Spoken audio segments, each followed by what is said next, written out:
All right, everyone, welcome back to the 10PDC podcast. Did I say it right? 10PDC podcast. It's I, Coach Gino, back again with Mark. Mark, give him a shout. What's up, everyone? All right, we got some announcements for everyone today. We're going to be recapping the UFC 285 card, and also we're going to be talking a little bit about what it really means to be a GOAT from my perspective. So let's dive in real quick with the gym announcements. Newsletter is out for all you guys, so check your emails, check your spam folders if you haven't gotten your inbox, and if you haven't received it, let us know. We'll get it out to you guys. In the newsletter, you'll see most of the results with upcoming tournaments, upcoming news and events. So again, check those out. This weekend, we were supposed to be in Visalia for Bryson Davis for his MMA fight. Unfortunately, the opponent dropped out, and we're not able to have a fight for him this weekend or next weekend. But next weekend on March 18th, we are looking at Logan Diaz making his return to the ring. And we will be fighting again in Emeryville. So for you guys who are looking for fights, reach out, let us know, and we'll get you guys the link to the tickets. Tickets are currently only online, no hard copies at the gym. Excuse me. Other than that, everything's been going on at the gym this week. Looks like it's going to be a crazy storming week. Again, we've got a lot of crazy weather. Last night was really windy, and I think the gym has been holding up so far. But again, if we're getting a full week of rain, just crossing fingers. Hopefully we don't get no power outages again. Right now, weather is okay outside, but from the forecast, what it looks like, it's going to be real bad. And this is, again, something that pretty unprecedented out here. Typically, we get rain, but it's never been this bad this season. I think this is probably the worst season I've ever seen with the rains, and especially with the temperatures dropping so much. So, again, be safe out there, all of you guys who are coming out to the gym, and those of you who are dealing with weather issues. Hopefully you guys make it out this storm all good. So all of us at the gym, again, I know you guys are coming in and you're bringing your extra gear and everything, and your rain boots, your jackets and everything. Don't forget your stuff. Okay, if you guys double check, make sure you got all your stuff. Lost and found is there for you guys if you need it. We can't let it get too packed up, so we're going to be dumping that stuff out soon. We've had a lot of guys leaving their stuff, so make sure you guys double check your things. Make sure you guys have all your equipment before you guys head out of the gym. And if you did leave something at the gym, reach out to one of the staff members so that we can put it aside for you. We're going to be dumping out that lost and found pretty quickly because it's getting really, really heavy. And yeah, the rest of the time, make sure you guys are just taking care of the gym like usual, guys. Just help us out. Make sure you guys are keeping up to par with our requirements for cleanliness. Make sure you guys are properly recycling your water bottles. We've had a lot of guys, just throwing water bottles all over the gym. Okay, we want to make sure we put those away in the recycling bin, please, so that me and Coach Steven don't have to sift through the garbage for you guys. We got a lot of guys out there who coming in new to the gym. Again, all my senior students, all those who have been around for a while, make sure you guys are taking care of these new guys, showing them the way. And all of you guys who are thinking about coming in or who have yet to join us for training and have yet to try a class, remember, don't be shy. Come on down. We want to have you come in. We want to help you guys out to get the training and get you guys up in our team and part of our tribe. So you guys are all welcome to come by. So we got a few other updates in regards to the gym and like competitions. April, we're looking at the IBJJF Pens in Santa Cruz. So for those of you who are competing out there, again, make sure you guys register early and soon so that you guys can take care of all that. On the same day, we have a Jiu-Jitsu World League that's going to be in Stockton. So we got a conflicting day of Jiu-Jitsu tournaments, but hopefully we can make it work out for everyone. We'll try to find some coaches to come out for both sides. And it's going to be a really fun day of jiu-jitsu. That's going to be, again, in April next month. So we got some time. If you guys are looking to compete on that, make sure you guys are coming in training regularly, and we're getting the work in that you need. The flip side with the Muay Thai program, we've had a few other guys who are looking at the PKBs, I believe in April as well, in May. We'll finalize those dates with you guys soon, but we've had some of the events that have fallen out and haven't come to fruition. But it looks like we have a few events coming up in San Jose, and we may have a few events coming up in Sacramento. So fairly close out here to Daly City, so we'll be able to at least go out there for those shows. If you are planning to compete in the PKB or thinking about it even, make sure you touch base with me and one of the coaches so that we can help you guys prepare properly for these events. And yeah. Gym events, other gym announcements, again, read them in the newsletter, and then you'll be able to be up to date with everything else that we got going on. So with that, let's move on, okay? Let's do a recap real quick. We had a really fun, exciting weekend of fights, man. UFC 285 was just such a crazy event. And I'm not going to speak too much on the actual results, but I do want to talk about some of the events that transpired. So starting from the top of the main card, we have a submission victory with Bo Nickal. And we talked about this last week with the podcast, and I wasn't too sold on Bo Nickal, but man, this guy came in and he made a statement. Round one finished 2 minutes and 54 seconds into the first round. And man, looks like it was a quick, decisive win, but I didn't get to watch this one too carefully. Mark, from what he said, he saw it was a low blow in the first. I mean, obviously in the first round had to be. But Mark, tell him about what you saw. Yeah, it looked like a low blow. Bo, after in post-fight interviews, said he hit the inner thigh. But the strike definitely affected the takedown. But whether it was like a groin shot or it was just a really nicely placed knee to the inner thigh, it's hard to tell from the camera angle. Yeah, it's really difficult unless it's a blatant low blow. I mean, the ref doesn't really need to stop it, and it's unfortunate that it ended up happening that way. But Bo Nickal took advantage, capitalized on the moment, and he got the victory. And that's all she wrote. Jamie Pickett, unfortunate for him. If it was a low blow, then maybe that's incentive for us to run it back with them if there is any chance of them to run it back. But we'll see about that. Bo Nickal is still undefeated, 4-0 in the UFC.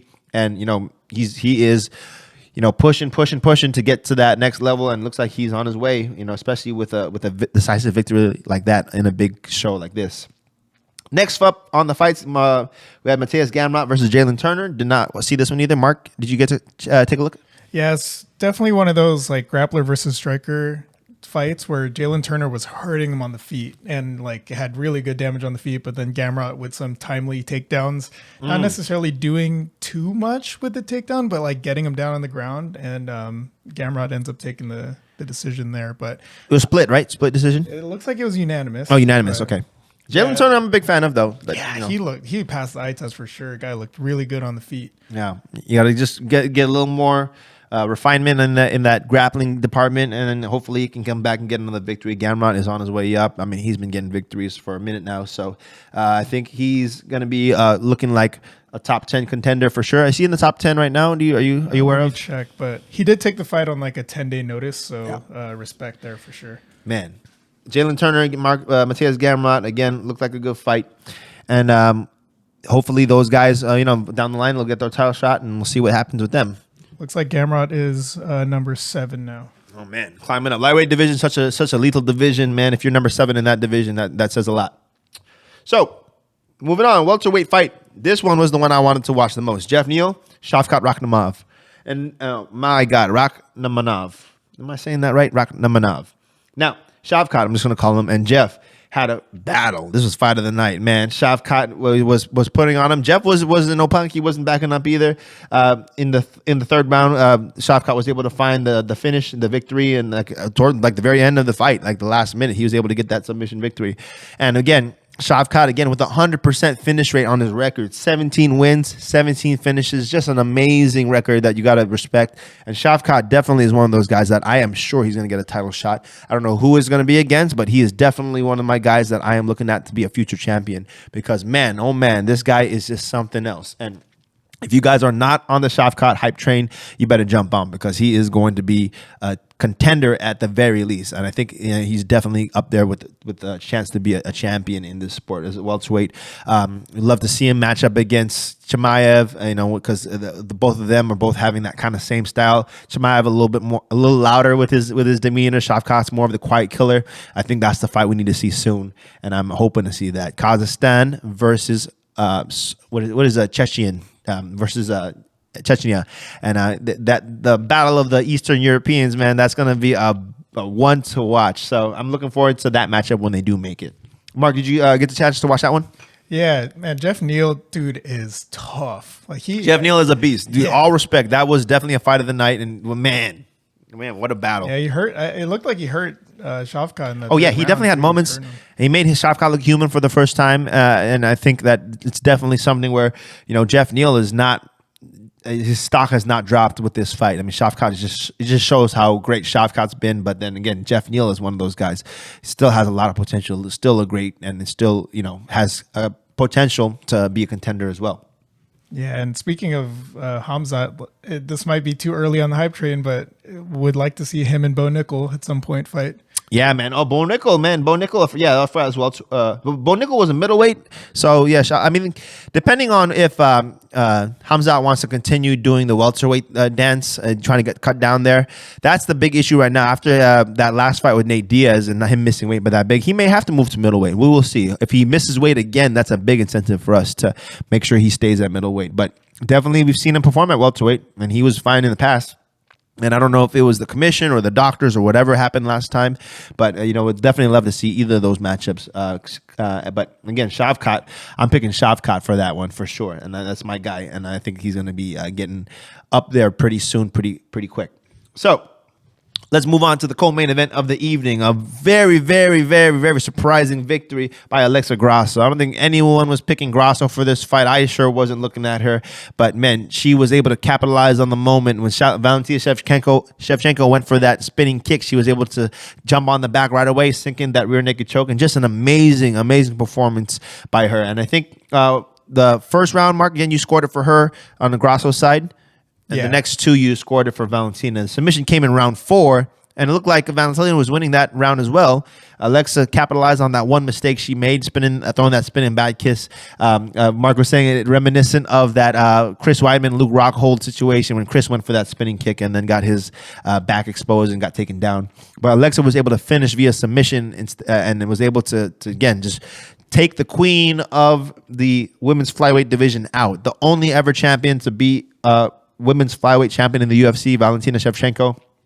And Alexa took that from her and is now decisively the undisputed champion of the world. No decisions, no judges needed. She submitted Valentina, and there's no question she is the champion. Valentina, I think deserves a rematch for this, so we will see what happens in the future. But I think that we're going to see those two fight again. And if Alexa now can come with this confidence that she's the champion, that she's finished Valentina before, I think we'll see improvements from Grasso still. And I think now that she's fought Valentina, she has a better understanding of how Valentina fights. Valentina definitely has a chance to win the winner match as well, and Valentina will have to approach her strategies a little differently, maybe be a little less a little more reserved when it comes to the spinning attacks, be a little more standard with the stand-up, and really try to focus on those finishing sequences when it comes to the groundwork, because she was on the ground of the crucifix, right, Mark? Valentina had the crucifix? Yeah, she wasn't able to do damage like her other fights with the crucifix, but she definitely got her in there. Yeah, if we can get that finishing sequence, learning how to finish that submission, or even just do damage and just beat her up in those positions, then we may be looking at a different result. But Alexa was able to survive in those positions, and she is now the new champion. So congrats to Alexa Grasso. Viva la Mexico. Mexico has its first female champion, and we're seeing now 3 UFC champions from Mexico. It's amazing to see the diversity now, spreading around the sport. And, Mexicans, notoriously great fighters from boxing.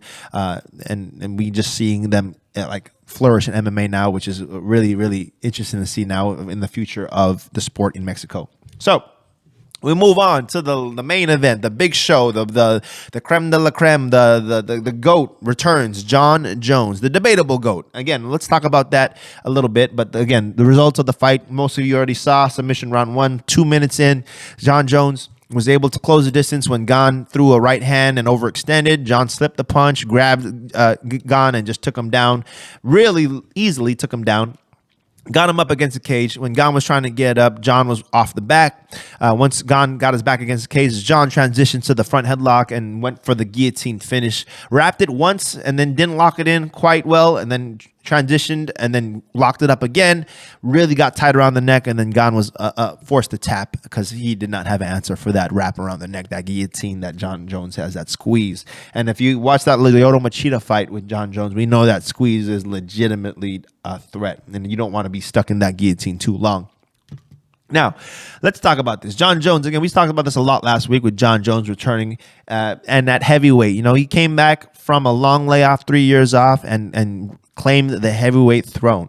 Now, we're looking at Jon Jones here as the heavyweight champion and almost the lineal champion of the light heavyweight division, and lineal champion period now, because the guy's never really lost his belt. He vacated the belt at light heavyweight, so no one's really beaten him at light heavyweight. No one's really beaten him at heavyweight. The only man that actually have beaten him is Matt the Hammer Hamill, and you know he blocked the elbows with his face, and then unfortunately that's the only stain on John Jones' record, along with a no contest because of what was it, Daniel Cormier? He popped positive for that.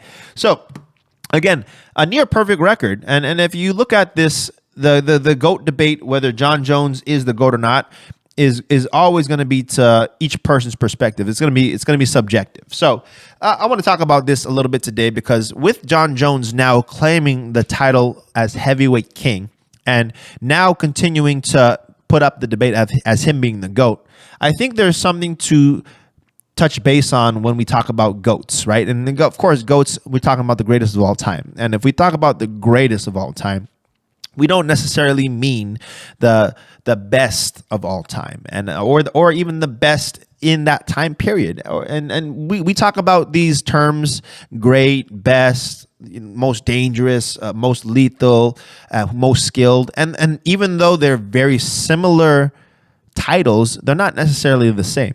What I mean by this is, let's look at Floyd Mayweather, for example. Floyd Mayweather, his whole motto was that he was the best ever. And the best ever was something that he reserved for his namesake. For the greatest of all time, he was fine to lay that claim to Muhammad Ali as the greatest of all time. Now, what's the difference here with the greatest of all time versus the best ever?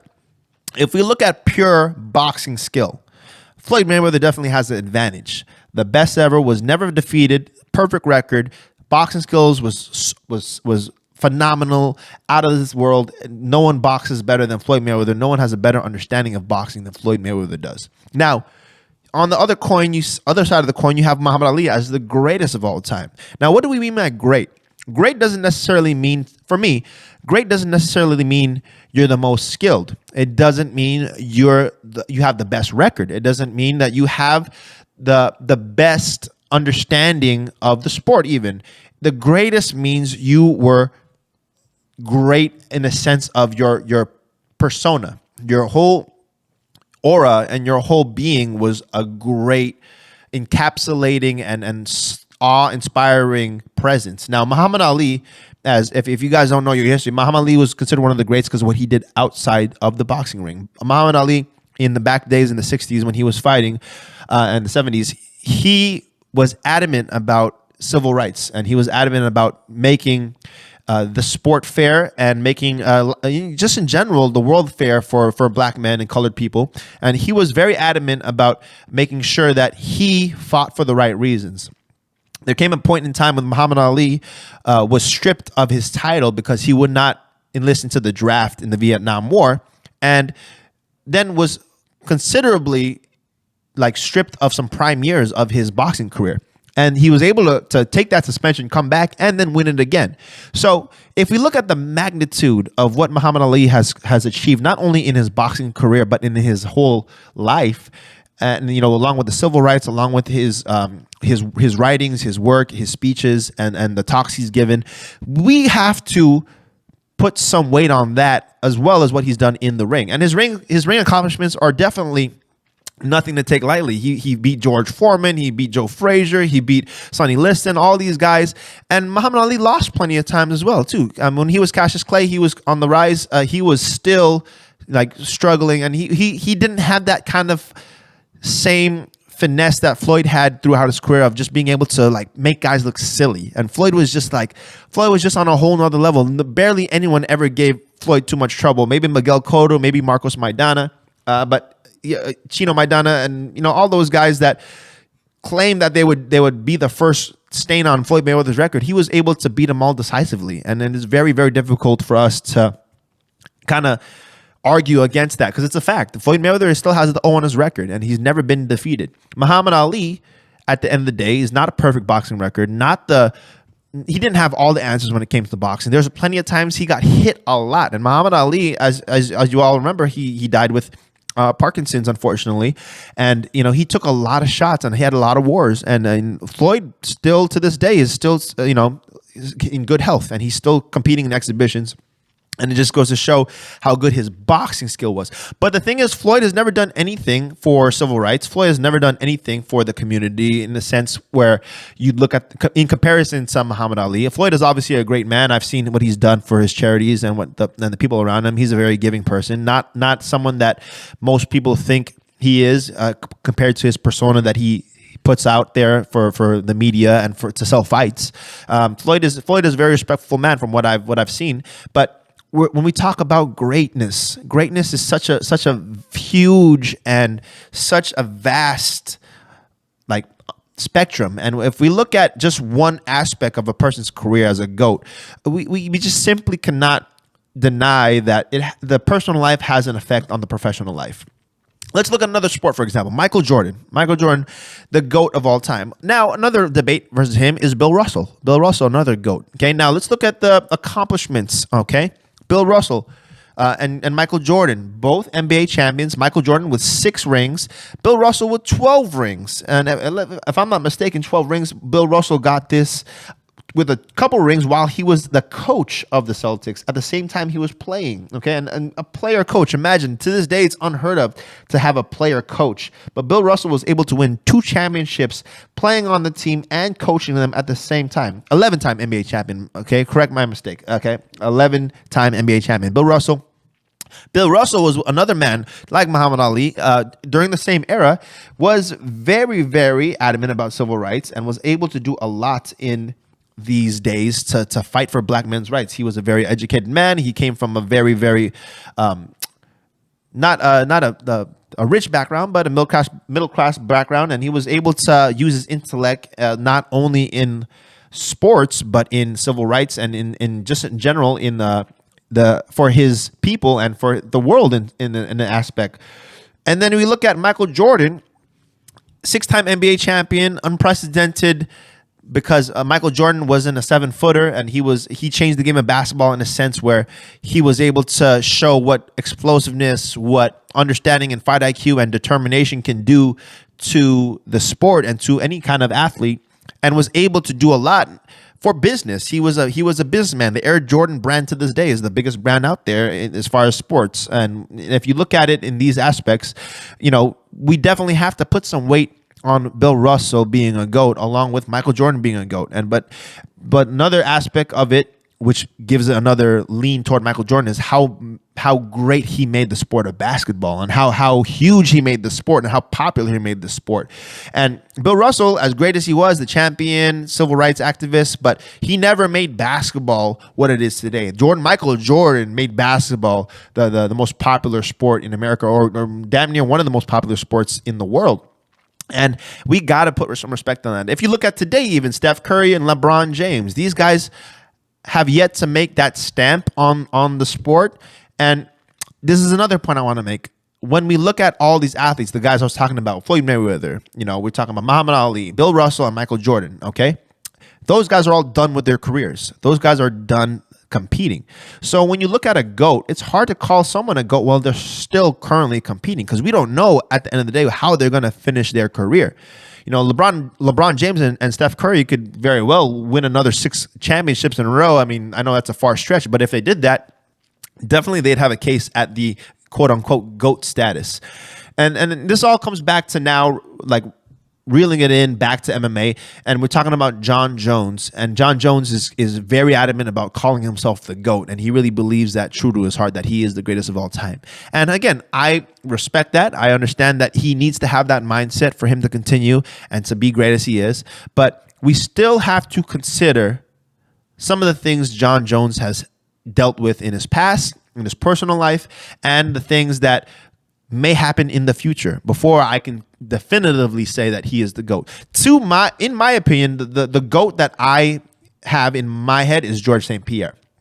Georges St. Pierre, in my opinion, is the GOAT of MMA. And the reason being for this is George's accomplishments, for one, were phenomenal in the MMA ring. He was able to be the welterweight champion, and no one ever really beat him in the welterweight division. He vacated the title, went back and won the middleweight title against Michael Bisping, and won that with a decisiveness. Came in, I forgot how long the layoff was for George. But yeah, Mark, look that up for me if you can see the layoff.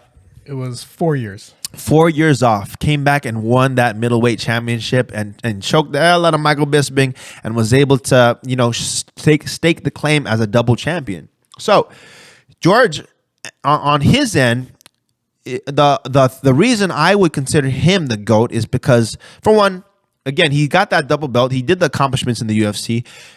The fact of the matter of George and John, both comparing themselves, you definitely have double champions on each side. You definitely have guys who are very skilled, who have a very high fight IQ.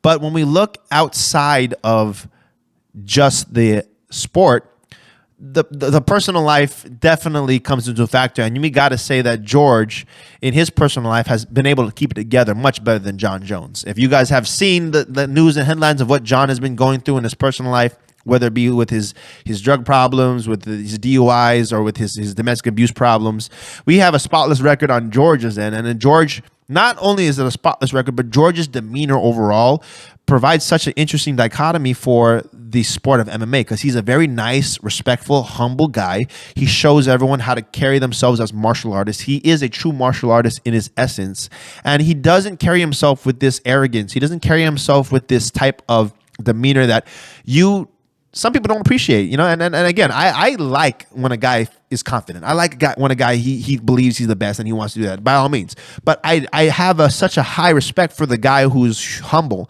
and the guy who is able to say, I did my best, and I hope that I could be considered the GOAT, rather than the guy who, just at the end of the day is got tunnel vision on that he's the best and the greatest and the only one of all time.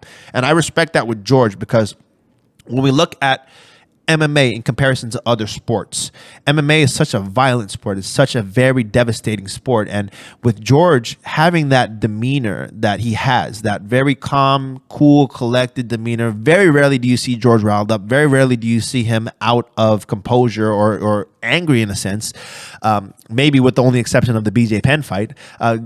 And George was able to carry himself with such a high standard that it just demands respect. It demands that you respect him as a competitor, as a man, and as the athlete, and overall as a person. Like George, I know people will have their say that, oh yeah, George was just uses wrestling. He was a boring fighter. He didn't really do too much of that. And then again, I see those points. I definitely wish George was more exciting as a fighter. I definitely wished that Ali didn't take as much damage. I definitely believe, Bill Russell, maybe he should have sold shoes. I don't know. But at the end of the day, the GOAT debate is never over. The GOAT debate continues no matter what happens in the sport, no matter what happens. So for all you guys who are like, oh, this is the GOAT, that's the GOAT, you're all right.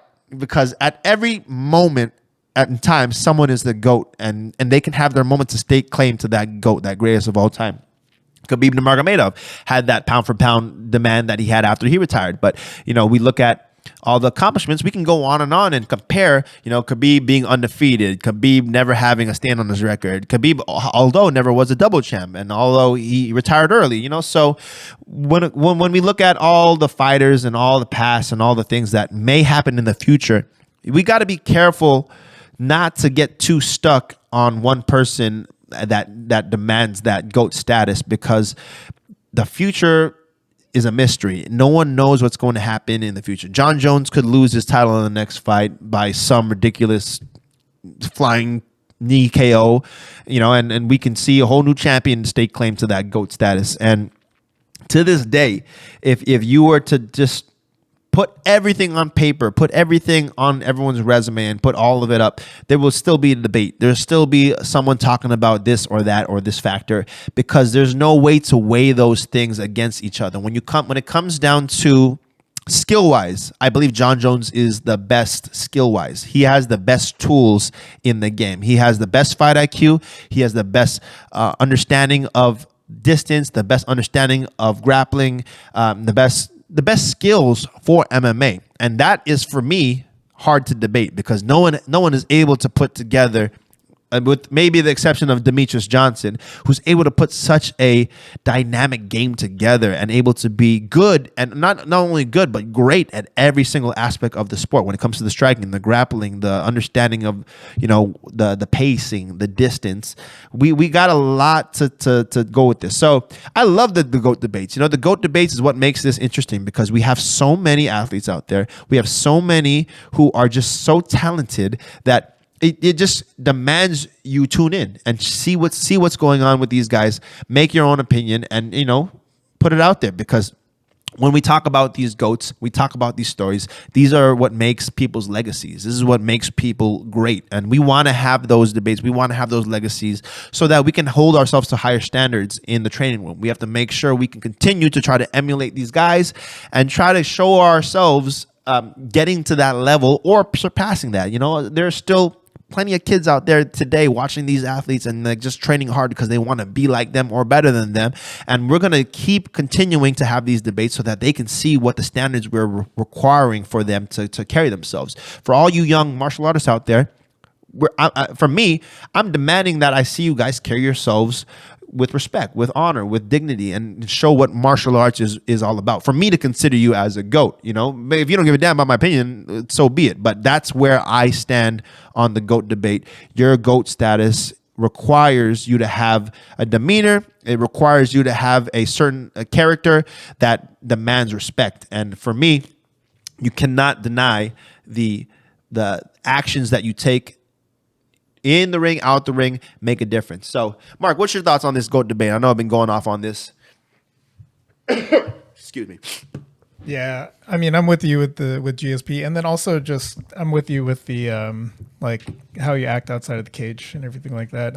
Like we were talking about it earlier, but I really respected how GSP was saying, before he's walking out to the fight, that he's scared, and it's just crazy to be like, that guy is scared. He doesn't look scared, but yeah, it's just I like that level of humility, and then I could really relate to it. But yeah, it makes you look human, right? And I think that's a good point Mark says, because when we talk about humility and we talk about guys who show vulnerability, that's what the fans love. They love to see the ability to relate to an athlete at that level of that caliber, because it's such a crazy sport. Most fans just would never dream of doing that stuff. But when we see them talking like us, when we see them acting human, acting like you'd want a respectable human to act, it makes you relate to them more. It makes you cling to them more. It makes you a bigger fan of them. What was I? There was something I was just thinking of when you said fear. When we talk about fear, also Anderson Silva had that same kind of interview.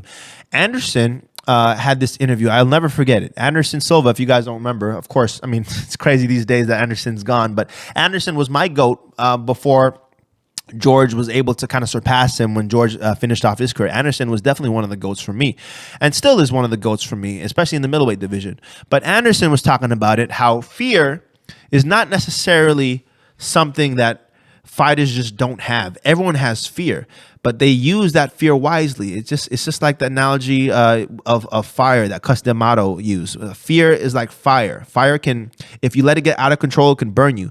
But if you learn how to control it and learn how to respect it, it can cook your food. It can keep you warm. It can do a lot of things for you. But fear is never something that we can just deny outright, because we all have it. It's a natural human emotion. And I think even though there may be some of you guys who, or some athletes out there who love this sport, who love to fight, who love to do all this stuff, like, to say you don't have any fear is just foolish in my opinion, because it's just not a realistic way to look at life, because we all have fears.